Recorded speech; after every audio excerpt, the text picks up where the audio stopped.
여러분 똘똘한 원룸 건물 하나 사서 매달 따박따박 월세 받으면서 노후 걱정 없이 살고 싶으시죠? 그런데 막상 사려고 하면 겁부터 납니다. 공실 나면 어떡하지? 관리 너무 힘들지 않을까? 내가 잘못 사는 거 아니야? 여러분 망하는 건물주는 감으로 건물을 사고요. 성공하는 건물주는 데이터로 건물을 삽니다.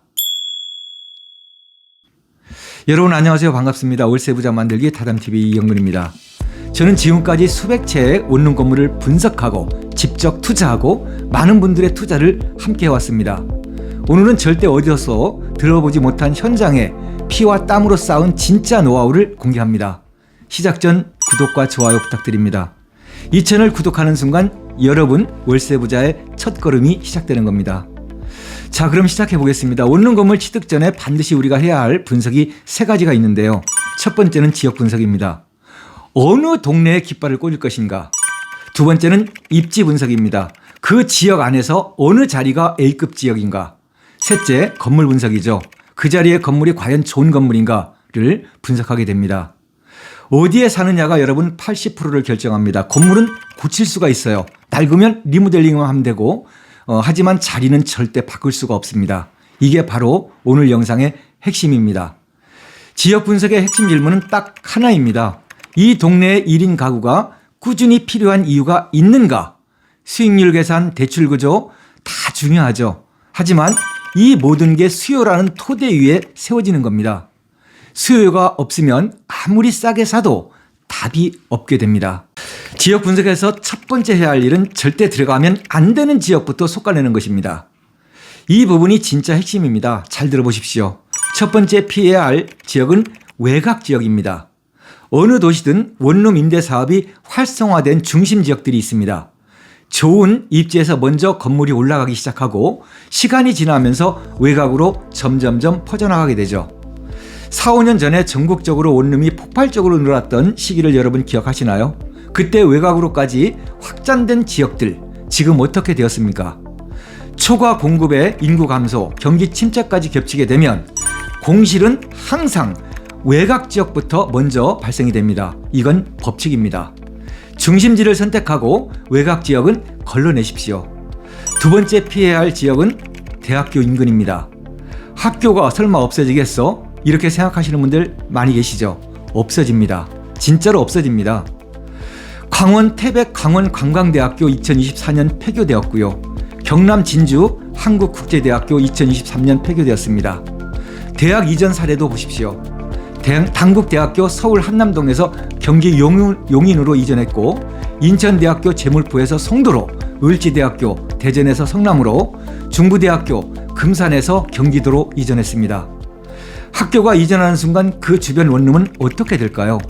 그 대학이 위기에 처하는 순간 원룸 투자자도 함께 무너지는 겁니다. 학생 수는 매년 줄고 있습니다. 이건 피할 수 없는 현실이죠. 피해야 할 지역 세 번째 지역입니다. 제발 산업단지 인근은 피하십시오. 공단이 생긴다는 소문이 돌면 처음엔 노다지처럼 보이죠.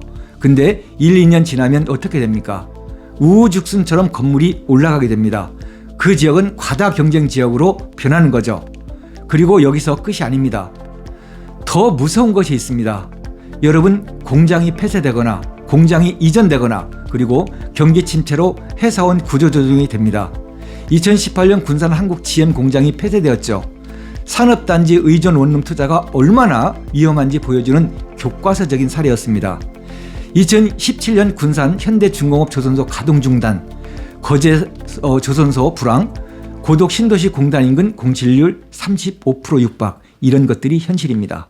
다음 네 번째 피해야 할 지역이 있습니다. 신도시 인근 상가주택 고도제한 지역입니다. 동탄, 고독, 세종, 대전, 도안동, 죽동 같은 도시 인근 택지 지역들입니다.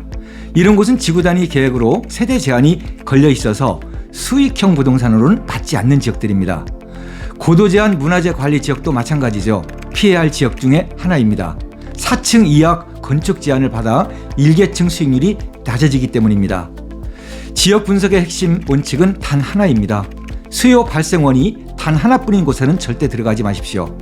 대학 하나만 바라보는 원룸 투자, 공장 하나만 바라보는 원룸 투자, 그 수요원이 흔들리는 순간 여러분의 건물 가치와 수익이 함께 무너지게 되어 있습니다.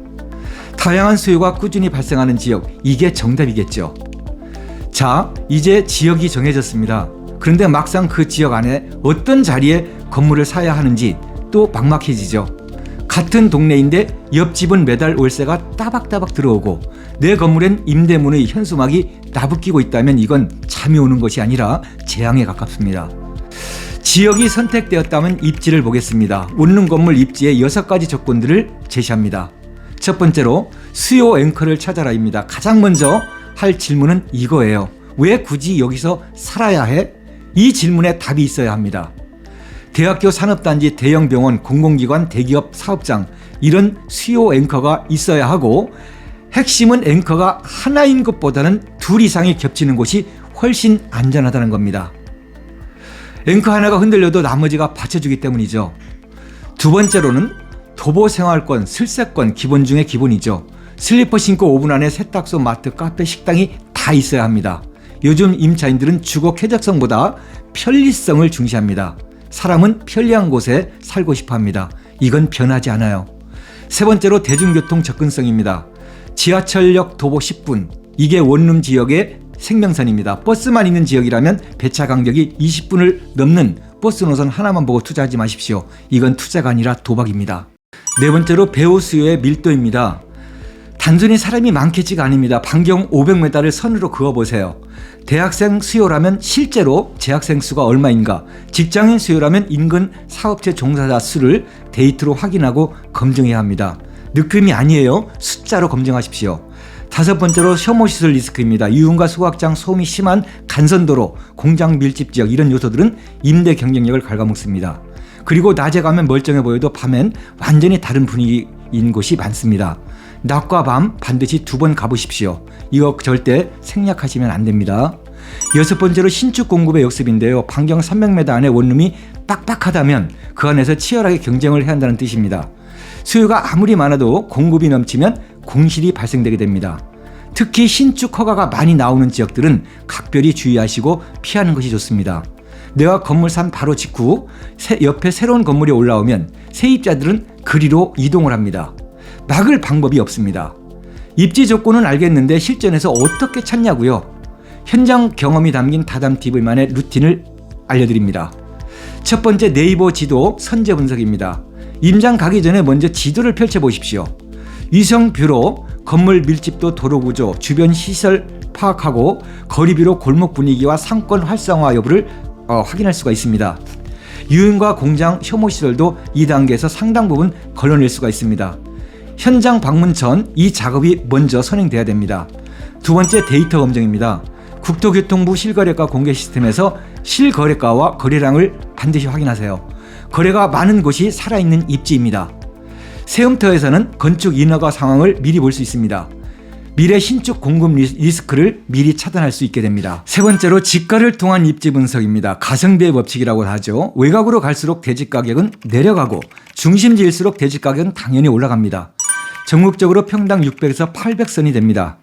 광역시급 기준으로 대지 가격 평당 1000에서 1500선이면 A급지라고 할 수 있고요. 그런데 평당 3,500만 원이 넘어가면 수익률이 나오질 않습니다.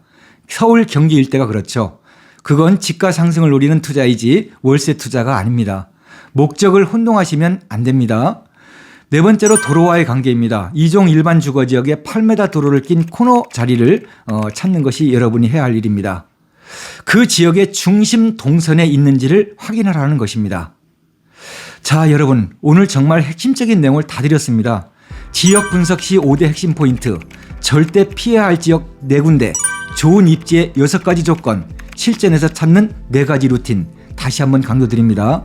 건물은 고쳤어도 자리는 못 고치는 겁니다. 귀찮다고 이 과정을 건너뛰는 순간 여러분의 은퇴 자금이 위험해질 수 있습니다. 높은 수익률과 건물 외관만 보고 감으로 건물을 취득하면 여러분 그 뒷감당 하셔야 됩니다. 다음 시간에는 더 중요한 내용이 기다리고 있습니다. 입지는 완벽한데 건물 자체가 꽝인 경우 하자 있는 건물 걸러내는 법, 건물 분석편으로 다시 돌아오겠습니다. 아무리 좋은 땅도 건물이 썩어 있으면 말짱 도루묵이 되죠. 이 영상이 도움이 되셨다면 구독과 좋아요 부탁드립니다. 그리고 이 지역 입지는 어떤가요? 궁금한 지역이 있으시면 댓글로 남겨주십시오. 제가 직접 보고 답변 안내드리겠습니다. 끝까지 시청해 주셔서 감사드립니다. 오늘도 여러분 월세 부자 되는 좋은 하루 되시길 바랍니다. 저는 타담TV 이영근이었습니다. 감사합니다.